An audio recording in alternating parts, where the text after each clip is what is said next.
Ça y est, la deuxième saison de l'une des séries les plus dingues des dernières années vient de se terminer, et je suppose que vous avez beaucoup de questions, car le final a apporté beaucoup d'éléments, et a essayé de clôturer les principales intrigues avant la sortie de la troisième saison. Du coup, commençons par le projet Cold Harbor, qui n'est finalement pas une simple pièce, mais un ensemble de 25 consciences distinctes, créées pour Gemma, et chaque pièce correspond à un nom de fichier, qui contient une conscience séparée qui compartimente des traumatismes à différents niveaux de gravité. Le but de ces pièces, c'est de tester ce que le docteur Mo appelle la barrière, qui empêche l'exter de ressentir le traumatisme de l'inter. Et si le traumatisme est trop intense, cette barrière pourrait se briser et affecter la conscience de l'exter. Et du coup, la pièce de Cold Harbor contient le traumatisme ultime, la mort de l'enfant de Gemma. Et si la barrière peut résister à cela, l'humaine estime qu'elle peut probablement tout contenir. C'est pourquoi il y a 25 pièces, représentant des niveaux croissants de traumatisme, allant d'un nettoyage dentaire à un crash d'avion. Et l'objectif ultime de l'humaine est de mettre fin à la douleur telle que nous la connaissons. Théoriquement, une puce pourrait être implantée dans nos cerveaux pour séparer toute forme de traumatisme de notre personne d'origine, nous permettant de vivre une vie sans douleur. Et les numéros de macro-raffinage sont décrits comme une porte d'entrée dans l'esprit de la femme de Mark. Chaque groupe de chiffres est un sentiment associé à l'un des 4 tempéraments de Kyr, la tristesse, la joie, la peur et la malice, qui sont les éléments constitutifs de l'esprit.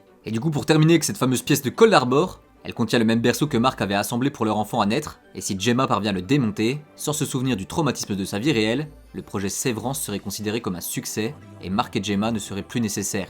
Et du coup, les 20 premières minutes du dernier épisode montrent un dialogue entre les deux parties de la conscience de Mark. L'exter de Mark a besoin de l'aide de son inter pour sauver Gemma, mais si cela réussit, cela entraînerait la chute de Lumen, la fin de l'existence de son inter. Pour l'inter, la question est de savoir s'il doit se sacrifier pour quelqu'un qui était son ravisseur, et son inter craint que Mark, une fois que Gemma sauvée, l'oubliera tout simplement. Et après un dialogue de sourds, Cobell finit par convaincre l'inter de Mark de suivre le plan, car une fois Cold Harbor terminé, il sera de toute façon éliminé. Du coup, on a ensuite Mark et Ellie qui terminent le raffinage, et Milchick qui vient les féliciter. Ellie commence à gagner du temps en le bloquant dans une pièce, tandis que Mark part à la rescousse de Gemma. Finalement, Dylan vient à son secours pour bloquer Milchick avec le distributeur automatique, et d'ailleurs il restera bloqué pendant tout l'épisode. Par contre, ce qui est intéressant, c'est que dans le dernier épisode, on a enfin des indices sur les chèvres, ces animaux qui sont utilisés comme sacrifices, ajoutant une dimension macabre. Lorraine, la responsable de Memlon, dont le nom signifie renard en écossais, animal connu pour chasser les chèvres, amène ainsi une chèvre à Drummond, et le sacrifice de la chèvre est mis en parallèle avec Gemma démantelant le berceau de son enfant décédé. La chèvre est alors présentée comme une offrande, et la cérémonie ressemble à un rituel sataniste, les chèvres étant souvent associées au diable. L'interprétation de ce rituel est peut-être symbolique,